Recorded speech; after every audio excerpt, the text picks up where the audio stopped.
Welcome to Hey Dancer, my podcast where I talk about all things dance and most specifically class, to be honest, because in my return to dance journey, if you don't know, I'm a former professional dancer who quit and then returned 3 decades later. And my return has been, most significantly in class. So that's what I'm going to talk about probably a lot.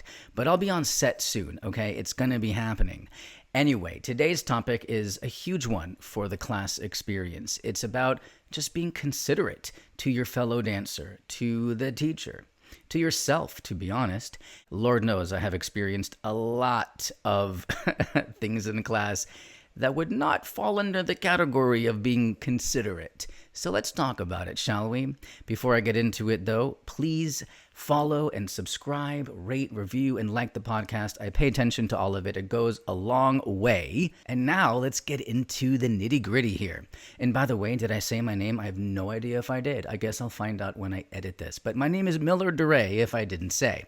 Okay, so number one, I'm starting with the thing that may be arguably my biggest pet peeve, and that is do not block someone's reserved space in the mirror. It should be so obvious. It's commonsensical, and yet no, it happens all the time, all the freaking time. I do not know why. You get to dance class, and, you do the warm-up, it's your space. It's more aggravating and shocking when the class is like half full and someone gets right in front of you and you cannot see yourself in the mirror anymore. And then you get into the choreo. Don't we all know you have your space in the mirror? It's your window. It's like anywhere else. It's a group fitness class at the gym or even just lifting weights at the gym. Those sort of free weight areas and someone is like, they're doing curls or whatever. You're not going to do curls right in front of them and block them from seeing themselves in the mirror. I mean, isn't it just Captain Obvious? And yet, no, not for a lot of people. It's sort of shocking the amount of times I've been in class, and even a busy class, where you're standing there and you got your space in the mirror, you can see yourself, because for a lot of dancers, it is an integral part of their training and how they learn. It's how you self-correct. You see what you're doing. The teacher is like, okay, keep your shoulders down. And then you can look in the mirror and like, okay, yeah, my shoulders are down, whatever it is. And then someone is standing right in front of you. Wait, what? I mean, it should even go so far as to like when you're standing and dancing, and it's almost like formations kind of. And I'm not going to take up somebody's window who's behind me and in front of me. Do you know what I'm saying? I want to see myself. I want them to see themselves. It should be like a ripple effect almost, going line by line toward the back of the room. Everybody is kind of figuring it out so that everybody gets their window, And it's possible even in like a really busy packed class, but it's more shocking when this happens in a half full class. I mean, I've had experiences where, and it's like, am I in candid camera? Not even kidding, where I got my space in the mirror, I can see myself, and the teacher is like 5, 6, and then right at the 5, 6, 7, 8, some dancer literally runs in out of nowhere and stands right in front of me. And I'm like, what? And then it completely takes me out of the entire moment. I'm like in my head. I'm in shock. So come on. Do not stand in front of dancers. Like understand, the spatial awareness aspect of things. Come on, please. Just don't stand in front of somebody. Let them see themselves. You see you. And let's be nice and gracious about it. On to the next. Do not ask people, especially strangers, to film you in class. And this comes with a caveat, especially if it's early on in groups. Just don't. It's gross. It is tacky. If you want someone to film you, ask them toward the very end of class, the last couple of times you're running groups, and ask very politely with no expectations, and maybe offer them something like, hey, would you mind filming me? I would love to film you in return. That kind of thing. Again, the amount of times I've had a phone shoved into my hand, like early on in class, like, oh, hey, film me. I'm like, what? Now, I posted this on social media, like this one idea before, and some people are like, oh my God, but I love when, people ask me, I want to help. It's all about helping your fellow dancer, and I want people to film me. It's like great. It's like we're a family, and it's like a community. Maybe to a degree, but you gotta like read the room. And when a total stranger comes up to me, again, early on in groups, I just can't reconcile that. It's just so icky. On to the next. Don't interrupt the teacher. I see this happening all the time. A teacher is teaching, and then someone, without raising their hand, just volunteers something or asks a question. And I'm like, where are the manners? When I have a question, I wait until an appropriate time. I raise my hand always and only, unless, of course, it's like a class I've been going to for a long time and I got a rapport with the teacher and the teacher is like pausing for a moment. And then I might say, hey, can I ask a question? Like, I'll be polite about it. But almost always I raise my hand. And if the teacher, of course, asks and prompts you any questions, then yes, then you ask. But the amount of times people just like interrupt the teacher over and over again, sometimes it's just wow. So I've had a lot of people crash into me while doing the choreography, and either they don't really know the choreography too well and they're going in the wrong direction, and then even with that, their movement is like very, very big. So this is my next tip. Respect personal space so that you're being mindful of your movement. If you've got good spatial awareness, when the class, you're like sardines in there, you're not going to go like really big on something because you might crash into somebody. So just be aware. It's literally a constant thing, to know when to pull back, not just in the choreo for textures and all that, but I'm talking just so that you don't crash into somebody. Gotta have respect for everybody's space in class. On to the next. Make sure your phone is off, or the sounds are off, notifications are off. Oh my God, the amount of times our phone is ringing. You hear somebody's text, you hear the beep, all the things. When I just did the beep sound, did you think that maybe it's like your phone was like going off? I don't know. I'm really gifted when it comes to making sounds like that, in case you weren't sure. Anyway, phones off, basically in your dance bag, away. And on that note, when you're not dancing like it's not your group, don't go to your phone. Come on. Especially if you're not going to your phone to film something you're right at that moment. You're just going to your phone to check stuff, like your texts and stuff. Let's not be so dependent on our devices. Dance class should be a place that is, an escape from the rest of the world. So yeah, don't go to your phone. Okay, next tip. Always thank the teacher after class. Now, I've had class experiences where there was a long line and I didn't really want to wait. I've had experiences where I didn't like the class and I still thank the teacher, because you got to show respect in that way. Be the bigger person if the class you didn't think was that fantastic. Regardless, most of the time, it's probably a good or decent class. Most of the time, the teacher is working their tail off. Show some respect, always say thank you. And if for whatever reason you were unable to, I've had times where I had to get out because there was a meeting I had to be at and I didn't have time to wait in the long line to thank the teacher. And so I would shoot the teacher a DM after class and show my appreciation there, that way. Very important. Always thank the teacher. Now, this comes with a caveat because of course, there are going to be those experiences once in a blue moon, those rare times where class felt really bad because of how it was run. Not every teacher is going to, work their tail off and give a class that is there to serve the students. I've had those classes. The teacher was there to film their content. The student was an afterthought at best. Again, those experiences are few and far between. They are rare. Be discerning. And in those moments where it really doesn't feel right from your heart, your soul, your gut to say thank you, then don't. And that is okay too. Now on to the next. This one also comes with a caveat. When you're in groups and you're now not dancing, right? It's not your group performing.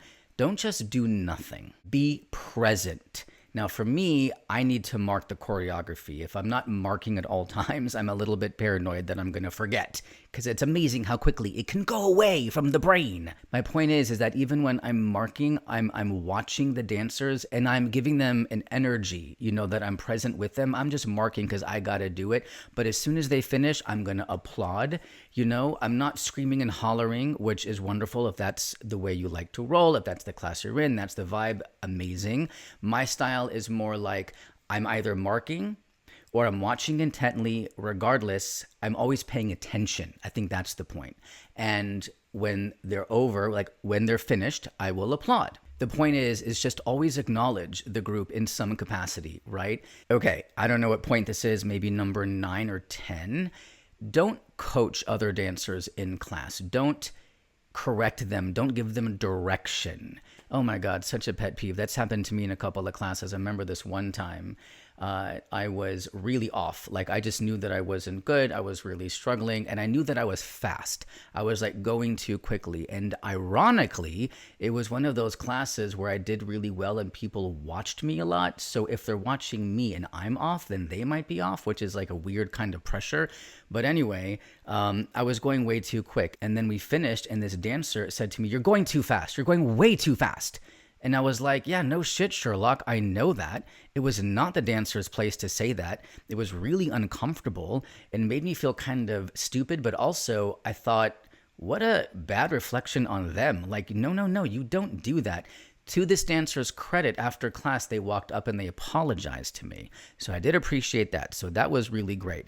I've had moments as an actor being on stage, in rehearsal where an actor will direct me and say X, Y, Z. One time that happened with a famous actor, I will not say who, and the stage manager caught it and then went off on this actor and was like, "You do not do that. That is not your job."